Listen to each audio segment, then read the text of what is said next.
تو اس کے ساتھ میں 3 قبلے اور یاد کر لیجیے، میرے ساتھ میں کہیے گا، عبادت کا قبلہ اللہ، ساری عبادتیں اللہ کے لیے ہیں، التحیات للہ والصلوات والطیبات، تو عبادت کا قبلہ اللہ، اطاعت کا قبلہ رسول اللہ،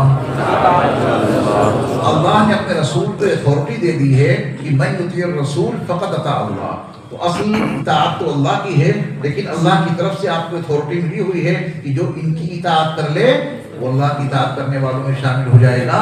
اطاعت کا قبلہ رسول اللہ، دو باتیں یاد ہو گئی۔ نمبر 3، نماز کا قبلہ بیت اللہ۔ اب میں سوال کروں گا، جواب دینا آپ اللہ کہہ کر کے، یا جو بھی اس کا جواب آئے۔ عبادت کا قبلہ اللہ، اطاعت کا قبلہ اللہ، نماز کا قبلہ بیت اللہ۔ اب اپنا سبق یاد کیجئے، دعا کا قبلہ عرش اللہ، دعا کا قبلہ اللہ کا عرش۔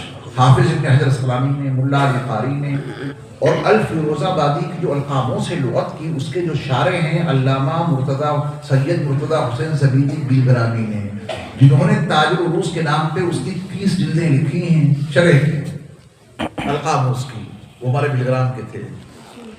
ان تمام علماء نے اس موضوع پہ قلم اٹھایا اور یہی لکھا جو میں نے آپ کو یاد کرایا کہ دعا کا قبلہ اللہ کا عرش ہے، عرش اللہ۔ اب ہم اور آپ جب دعا کرتے ہیں تو دعا کا قبلہ ملحوظ نہیں رکھتے۔ مجھے دیکھیے، اکثر ساتھی دعا میں اپنے ہاتھ ایسے رکھتے ہیں، میں نے سچ کہا یا غلط؟ بہت سے لوگ پوری دعا میں ایسے ہاتھ رکھتے ہیں نا، دیکھو باپ پیچھے والے ساتھی، کچھ لوگ پوری دعا میں ہاتھ ایسے رگڑتے رہتے ہیں، کچھ ایسے کر کے دعا مانگتے ہیں۔ یہ کہاں کی پرمپرا آپ مسجد میں لے آئے؟ اسلام کی پرمپرا ہے کیا؟ لیکن ہم لوگ لے آئے، اللہ عبادت فرمائے، کیوں دعا کا قبلہ نہیں معلوم؟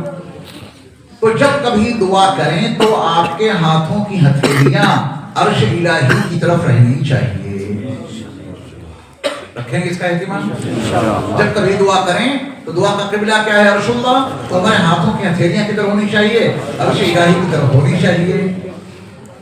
ہم سے اور آپ سے زیادہ سمجھدار دنیا کا فقیر ہے، بڑا سمجھدار نکلا دنیا کا فقیر۔ ہم اللہ کی بارگاہ کے فقیر ہیں، یا ایھا الناس انتم الفقراء الی اللہ، ہم اللہ کی بارگاہ کے فقیر ہو کر اتنے نااہل کہ دنیا کا فقیر ہم سے زیادہ سمجھدار نکلا۔ دنیا کا فقیر جب کبھی کچھ مانگنے کے لیے جاتا ہے تو کاسے گدائی سیدھا رکھتا ہے، اپنا کشکول سیدھا رکھتا ہے، اپنا پیالہ سیدھا رکھتا ہے۔ وہ کبھی ایسا نہیں کرتا دنیا کا فقیر کہ کسی سے کچھ مانگنے جائے اور اپنا کٹورے الٹا کر دے کہ صاحب اس میں کچھ دے دو۔ اگر آپ کے پاس کوئی فقیر آئے کٹورا الٹا کر کے اس میں کچھ دے دو تو آپ ناراض ہو جائیں گے، تو نے میری توہین کر دی، کتنا بدتمیز ہے تو کہ میرے سامنے کچھ لینے کے لیے آیا اور کٹورا تو نے الٹا کر دیا، برا لگے گا نا۔ اللہ نے ہمیں اور آپ کو کٹورا ہمارے وجود میں فٹ کر دیا۔ صبح ہو یا شام، رات ہو یا دن، اجالا ہو یا اندھیرا، تو فقیر ہے تو کشکول تجھے چاہیے، تو فقیر ہے کاسے گدائی تجھے چاہیے، تو فقیر ہے تو مانگنے کے لیے کوئی کٹورا تجھے چاہیے۔ کہاں مارا مارا گھومے گا کشکول اور کاسے گدائی کی تلاش میں؟ تیرا پیالہ اور تیرا کٹورا تیرے جسم میں فٹ کیے دیتا ہوں۔ اللہ نے کٹورا فٹ کر دیا۔ صبح ہو یا شام، رات ہو یا دن، اجالا ہو یا اندھیرا، اللہ کی بارگاہ کے فقیروں اٹھو اور ان کے سامنے پیالہ سیدھا کر کے، کٹورا سیدھا کر کے جو مانگنا ہو مانگ لو۔ دنیا کا فقیر سے زیادہ ہم بدتر ثابت ہوئے کہ وہ دنیا کا فقیر اپنا کٹورا سیدھا رکھتا ہے اور ہم نے اپنا پیالہ ہی الٹا کر دیا۔ پھر شکوہ ہے کہ ہماری دعائیں قبول نہیں ہوتی۔ اللہ ہمیں اور آپ کو شعور عطا فرمائے۔ رکھیں گے اس کا اہتمام انشاءاللہ۔ ایک کام آپ بہت اچھا کرتے ہیں، اگر میں نے اس غلط کام پہ تنقید کی ہے تو میری ذمہ داری ہے کہ آپ کے اچھے کام کی تعریف بھی تو کروں۔ ایک کام آپ بہت اچھا کرتے ہیں، ہاتھ ایسے رکھ کے دعا مانگی ہو یا ایسے کر کے یا ایسے کر کے، سب غلط کام کرتے رہے۔ لاسٹ میں آپ ایک اچھا کام کرتے ہیں حدیث کے مطابق کہ جب دعا سے فارغ ہو جاؤ تو اپنے دونوں ہاتھوں کی ہتھیلیاں اپنے چہرے پہ بن لو، کرتے ہیں آپ برحمتک یا ارحم الراحمین۔ یہ کام آپ کبھی نہیں چھوڑتے ہیں، ایسا کرتے ہیں نا، اس پہ آپ کی تعریف ہونی چاہیے۔ لیکن اس تعریف میں بھی آپ تفکر نہ کرنے کے مجرم بن گئے۔ ہم کیسے؟ ہم نے کبھی یہ سوچا ہی نہیں کہ جب پوری دعا میں ہاتھ ایسے رکھے پوری دعا میں ہاتھ ایسے رکھے، پوری دعا میں ہاتھ ایسے کرتے رہے، تو آپ کی ہتھیلیوں میں آیا کیا ہے جسے آپ پوچھ رہے ہیں؟ یہ بہت آسان زبان میں حقیقتیں آپ کو سمجھا رہا ہوں، اور تفکر نہیں ہے یہاں پہ۔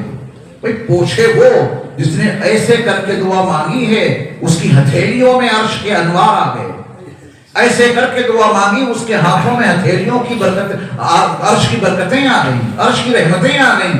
اب جو آیا ہے اسے پوچھو، عقل بھی کہتی کہ کام صحیح ہے۔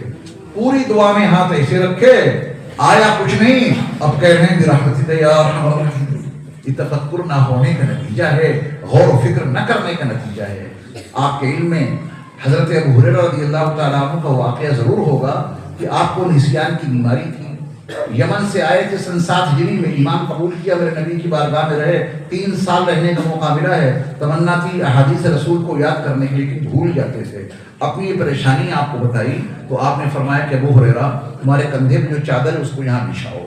انہوں نے چادر بچھائی، میرے نبی نے ابو ہریرہ کے لیے عرش والے سے کچھ ایسے کر کے مانگا، اور عرش والے نے، اللہ رحمان نے ابو ہریرہ کے لیے وہ تحفہ نبی علیہ السلام کے ہاتھوں میں بھیج دیا، اور آپ نے اس کو ایسے کر کے ان کی چادر پہ ڈالا اور فرمایا کہ ابو ہریرہ یہ چادر اٹھاؤ اور اپنے سینے سے لگا لو۔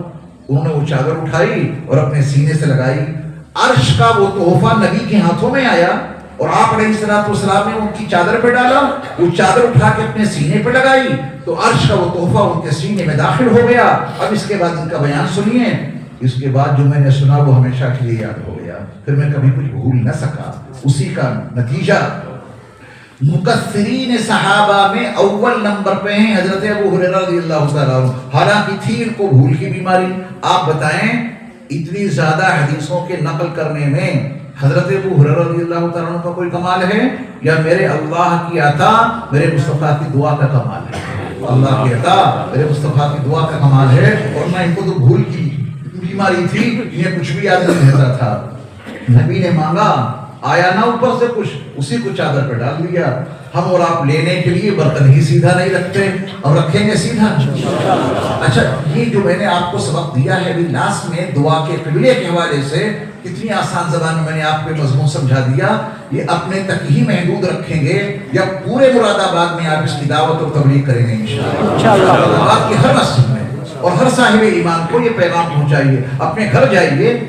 میں نے ساری گفتگو کوشش یہ کی ہے بہت آسان زبان میں کروں، حالانکہ ساری علمی باتیں تھیں، لیکن میں نے ان باتوں کو بہت آسان زبان میں آپ کے ساتھ میں بات چیت کے انداز میں کرنے کی کوشش کی، اور یہ سبق جا کے گھر میں سنا دینا، بچوں کو، بیوی کو، جس کو چاہیں سب تک یہ پیغام پہنچائیں، تاکہ سب اپنا پیالہ کٹورا سیدھا کر کے اللہ سے مانگنے والے بنیں۔ اب سبق ایک ہوتا ہوں، مجھے اور سنا دیجیے۔ عبادت کا قبلہ اللہ، اطاعت کا قبلہ اللہ، نماز کا قبلہ اللہ، دعا کا قبلہ اللہ۔